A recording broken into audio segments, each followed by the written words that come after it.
이 시간 우리에게 주시는 하나님의 말씀, 구약성경 시편 107편 1절에서 22절까지 말씀입니다. 시편 107편 1절에서 22절까지 주의 말씀을 봉독하겠습니다. 주의 말씀을 들으십시오. 여호와께 감사하라. 그는 선하시며 그 인자하심이 영원하미로다. 여호와의 속량을 받은 자들은 이같이 말할지어다. 여호와께서 대적의 손에서 그들을 속량하사 동서남북 각 지방에서부터 모으셨도다. 그들이 광야 사막길에서 방황하며 거주할 성읍을 찾지 못하고 줄이고 목이 말라 그들의 영혼이 그들 안에서 피곤하였도다.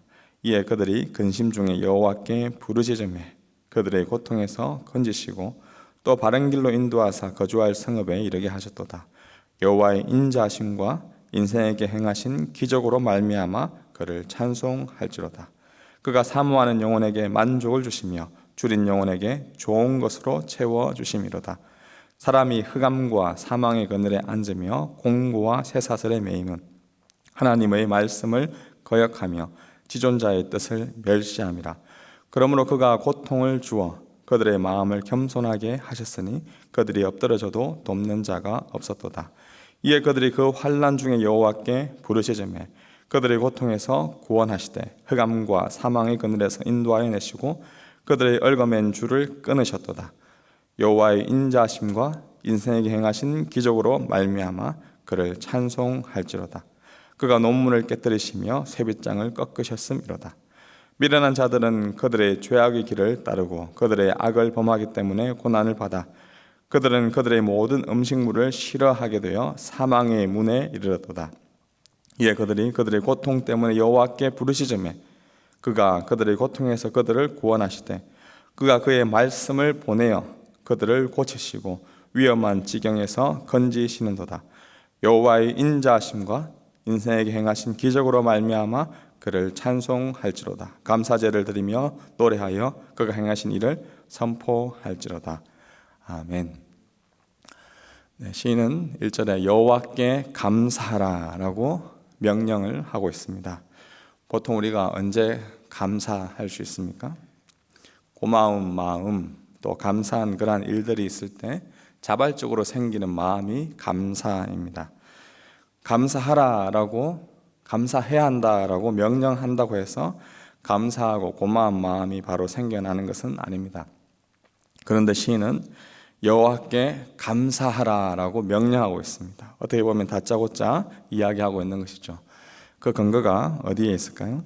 이어지는 본문에 여호와께 감사하라. 그는 선하시며 인자하심이 영원한 분이시다라고 말씀합니다. 여호와 하나님은 선하신 분이고 그 인자하신 그분의 인자가 영원하기 때문에 여러분들은 감사해야 한다라고 명령을 하고 있는 것이죠. 여호와의 인자함 무엇을 뜻할까요? 여호와의 인자하심은 변함없이 신실하신 그 하나님의 사랑, 한결같이 항상 그 자리에 계시고 한결같이 품어주시는 그 사랑을 뜻합니다. 오늘 본문을 한 세 가지로 우리가 분류할 수 있는데요. 여호와 하나님의 인자하심에 대해서 8절, 15절, 21절에 마치 노랫말의 후렴구처럼 등장하고 있습니다.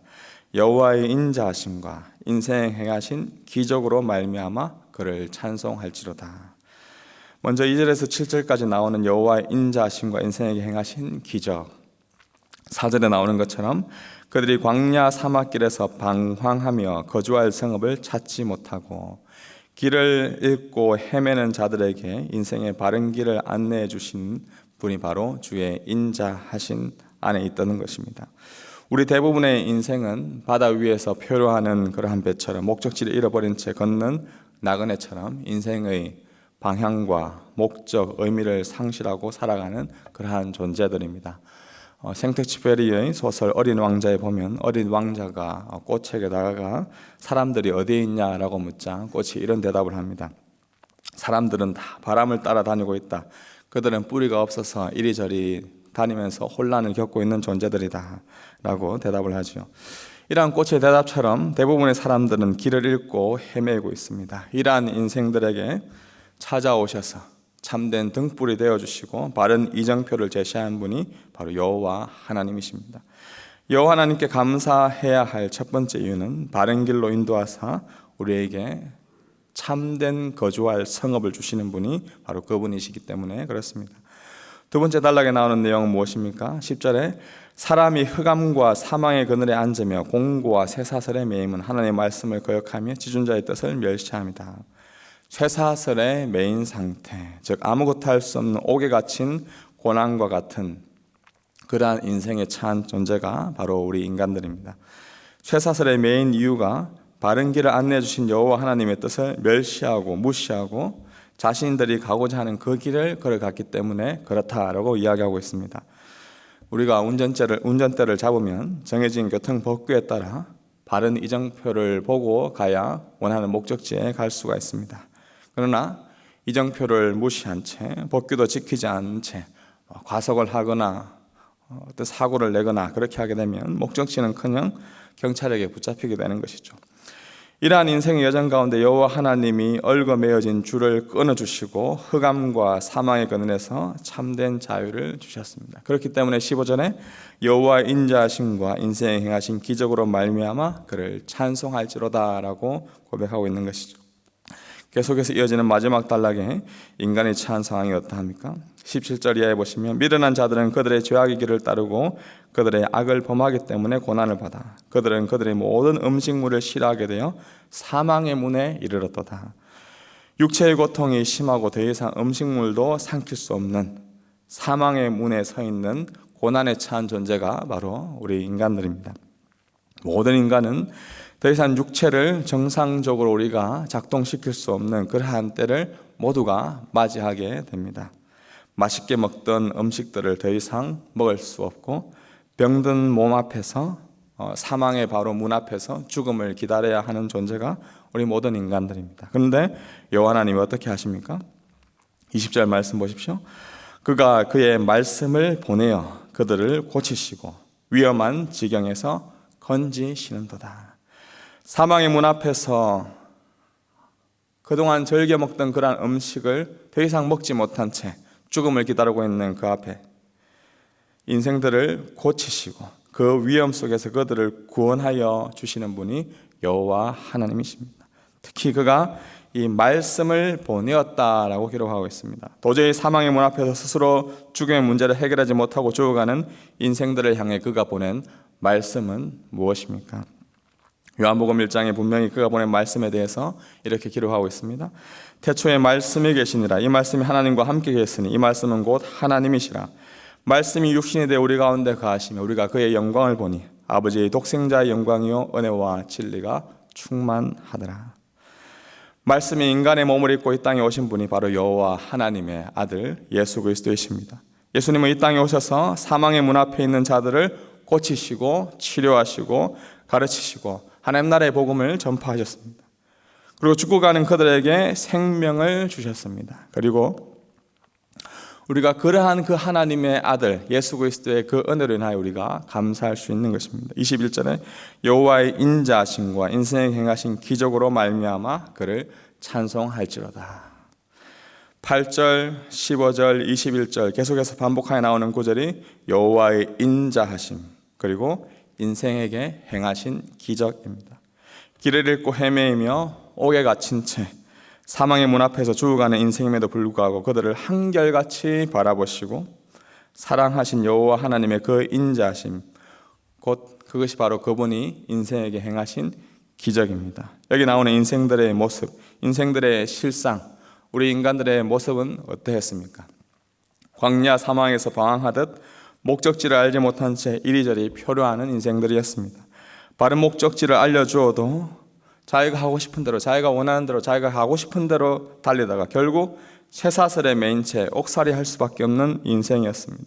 결국 먹고 싶어도 더 이상 음식 하나 삼키지 못한 채 사망의 문에 들어갈 수밖에 없는 인생이 우리 모든 인생들의 실상이었습니다.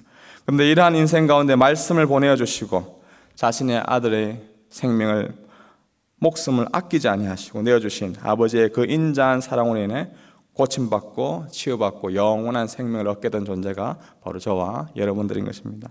이것이 바로 인생에 행하신 여호와 하나님의 기적입니다. 사랑하는 주의 백성 여러분, 우리 인생들 가운데 무엇이 기적입니까? 인생들의 한결같은 우리 모든 인생들의 배신과 배반에도 불구하고 여전히 긍휼히 여기시며 누가복음 15장에 나오는 그 아버지처럼 한결같이 그 돌아올 아들을 기다리고 있는 그 아버지의 그 인자하심, 그것이 바로 우리를 바라보고 계시는 하나님의 기적입니다.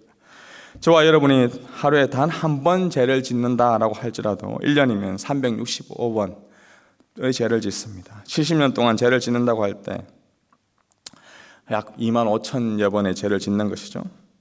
이러한 죄인, 주 앞에 설 수 있는 도저히 자격이 없는 존재입니다. 이 죄인을 향해 품어주시고 아들의 핏값으로 죄 없는 의인이라 감싸주시며 그것도 모자라서 너는 나의 아들이다, 너는 나의 딸이다, 주님의 자녀로 삼아주시며 여호와 하나님의 인자한 사랑 안에 거할 수 있는 것, 이것이 우리 인생들에 베푸신 하나님의 기적이요 은혜인 것입니다. 6절과 13절, 19절에 한번 주목해 보십시오.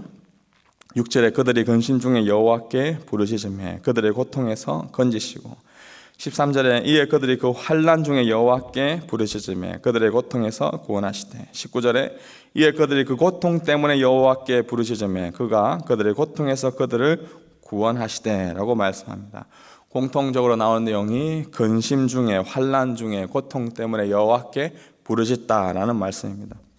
인생의 실상, 인생들의 모습은 사실 부르짖을 수조차 없는, 하나님께 기도할 수조차 없는 죄인이지만 그럼에도 불구하고 부르짖을 때 용서하고 품어주시는 주의 인자하심이 우리 가운데 있다는 것, 이것이 바로 인생에게 행하신 여호와 하나님의 기적이요 은혜입니다. 여전히 여호와 하나님의 인자한 손길로 자비를 베풀고 있음에도 불구하고 여호와께 부르짖지 못하고 기도하지 못하고 기적을 누리지 못하는 자들이 우리 주위에 많이 있습니다. 스스로 목적지를 알고 있는 것처럼 살아가는 인생들이 있습니다. 감옥에 갇힌 채 쇠사슬에 매인 것에도 불구하고 쇠사슬이 아니라 마치 액세서리인 것처럼 그것을 걸치고 옥에 갇힌 채 살아가는 그러한 인생들이 있습니다. 밥 한 숟가락도 제대로 넣지 못하고 사망의 문 앞에서 다 죽어갈 수밖에 없는 그러한 인생들이지만 여전히 오랫동안 영원히 살 것처럼 살아가는 인생들의 허무한 모습들이 우리 주위에 많이 있습니다. 여러분의 배우자, 여러분들의 자녀, 여러분들의 부모님, 여러분들의 지인들에게 여호와의 그 인자하심으로 말미암아 그들에게도 여호와 하나님을 알 수 있는 그러한 기적이 임하는 그러한 우리의 삶의 터전, 특별히 우리가 새생명 축제를 준비하고 있는데 새생명 축제를 통하여서 다시금 우리 하늘의 교회 가운데, 우리 오클랜드 땅 가운데 여호와 하나님이 인생에 행하신 그러한 기적이 일어날 수 있도록 주님 우리 가운데 긍휼을 베풀어 주시옵소서. 주 앞에 기도하며 나아갈 수 있는 모든 주의 백성 되기를 주님의 이름으로 축복합니다.